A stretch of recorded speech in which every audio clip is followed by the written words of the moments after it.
ഇന്ത്യയിലെ സാഹചര്യം നോക്കാം. ഈ പശ്ചിമേഷ്യൻ സംഘർഷത്തിൽ പാർലമെന്റിൽ ചർച്ച വേണമെന്നാണ് പ്രതിപക്ഷത്തിന്റെ ആവശ്യം. അതിൽ ആവശ്യം ശക്തമാക്കുകയാണ് അവർ. സർവകക്ഷി യോഗത്തിലെ സർക്കാരിന്റെ വിശദീകരണം തൃപ്തികരമല്ല എന്നാണ് പ്രതിപക്ഷം പറയുന്നത്. അതേസമയം കേന്ദ്ര സർക്കാർ പറയുന്നു ഏത് സാഹചര്യവും നേരിടാൻ തയ്യാറാണ്, LPG ക്ഷാമമില്ല, കൂടുതൽ കപ്പലുകൾ എത്തുമെന്നെല്ലാം കേന്ദ്ര സർക്കാർ വ്യക്തമാക്കുന്നുണ്ട്. TG സജിത്ത് വിവരങ്ങളായി. സജിത്ത്, എനിക്ക് തോന്നുന്നു ഇപ്പോൾ നമ്മുടെ സംസ്ഥാനങ്ങളാണെങ്കിൽ പോലും ഹോട്ടലുകൾ ഉൾപ്പെടെ വീണ്ടും തുറന്ന് പ്രവർത്തിച്ചു തുടങ്ങി. അതായത് മെല്ലെ മെല്ലെ വാണിജ്യ സിലിണ്ടർ ഉൾപ്പെടെ ലഭിച്ചു തുടങ്ങി എന്നാണ് മനസ്സിലാക്കുന്നത്. അപ്പോൾ പോലും ഈ പ്രതിപക്ഷം ഒരു സർവകക്ഷി പാർലമെന്റിൽ അടിയന്തരമായി ചർച്ച വേണമെന്ന് ആവശ്യപ്പെടുമ്പോൾ കേന്ദ്രം അതിന് വഴങ്ങുന്നുണ്ടോ? എന്താണ് നിലവിലത്തെ സാഹചര്യം? നമ്മൾ ആശങ്കപ്പെടേണ്ട ഒരു സാഹചര്യം നിലവിൽ നമ്മുടെ രാജ്യത്തുണ്ടോ? Good morning Eldho. എന്തായാലും ഈ വിഷയത്തിൽ കടുത്ത നിലപാടിൽ തന്നെയാണ് പ്രതിപക്ഷം. അതായത് ഇന്നലെ സർവകക്ഷി യോഗം വിളിച്ച് കേന്ദ്ര സർക്കാർ നിലപാട് ഒന്നുകൂടി വിശദീകരിക്കുകയാണ്. നേരത്തെ പ്രധാനമന്ത്രി നരേന്ദ്രമോദി ലോക്സഭയിൽ ഒരു പ്രത്യേക പ്രസ്താവന നടത്തി സാഹചര്യങ്ങൾ വിശദീകരിച്ചിരുന്നു. അതിനുശേഷം സർവകക്ഷി യോഗം വിളിച്ചു എന്നതായിരുന്നു കേന്ദ്ര സർക്കാരിൻ്റെ ഇന്നലത്തെ നടപടി. ആശങ്കപ്പെടേണ്ട ഒരു സാഹചര്യവും രാജ്യത്തുണ്ടാവില്ല, ഇന്ധനക്ഷാമം ഉണ്ടാവില്ല എന്ന ഉറപ്പാണ് വെക്കുന്നത്. പാചകവാതക ക്ഷാമത്തിന് നേരിയ ചില പ്രശ്നങ്ങൾ ഉണ്ടായെങ്കിലും അത് പരിഹരിക്കുമെന്ന ഉറപ്പാണ് കേന്ദ്ര സർക്കാർ മുന്നോട്ട് വെച്ചിരിക്കുന്നത്. പക്ഷേ ഇതല്ല, രാജ്യം ഗുരുതരമായ പ്രതിസന്ധിയിലൂടെ കടന്നു പോകുന്നു എന്നതാണ് പ്രതിപക്ഷം ചൂണ്ടിക്കാണിക്കുന്നത്. അതുകൊണ്ട് ഈ വിഷയം പാർലമെന്റിൽ പ്രത്യേക ചർച്ച നടത്തണം എന്ന ആവശ്യം ഒന്നുകൂടി ശക്തമാക്കുകയാണ് പ്രതിപക്ഷത്തിന്റെ നീക്കം.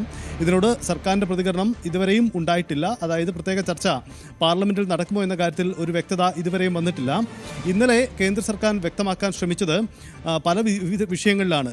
ഇന്ത്യ ഈ വിഷയത്തിൽ ഇതുവരെ നടത്തിയ ഇടപെടലുകളടക്കം പരാമർശിക്കുന്നുണ്ട്.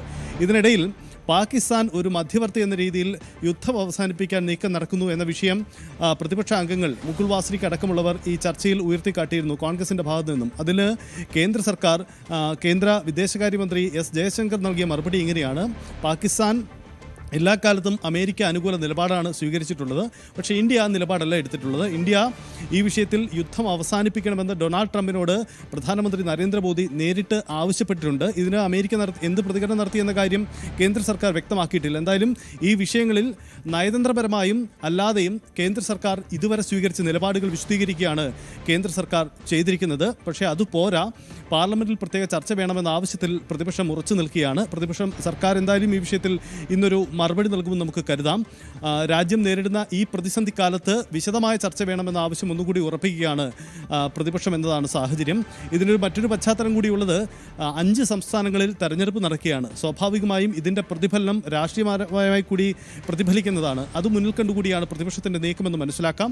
എന്തായാലും വളരെ കരുതലോടുകൂടി തന്നെയാണ് കേന്ദ്ര സർക്കാരിൻ്റെയും മറുപടിയും നീക്കങ്ങളും.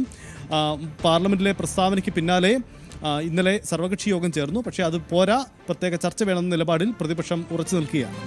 റൈറ്റ്. TG സജിത്താണ് വിവരങ്ങൾ നൽകിയത്. എന്തായാലും പശ്ചിമേഷ്യൻ യുദ്ധ സാഹചര്യം അത് നമ്മുടെ രാജ്യത്തെ തെരഞ്ഞെടുപ്പിന്റെ സാഹചര്യത്തിൽ പോലും അത് പരിശോധിക്കേണ്ടതുണ്ട് എന്ന് നമുക്ക് ബോധ്യപ്പെടണമെന്നാലും കേന്ദ്ര സർക്കാർ അവിടെ പാർലമെന്റിൽ പ്രത്യേക ചർച്ച വേണമെന്നുള്ള ആവശ്യം കേന്ദ്ര സർക്കാരിന് മുന്നിൽ വയ്ക്കുകയാണ് പ്രതിപക്ഷം.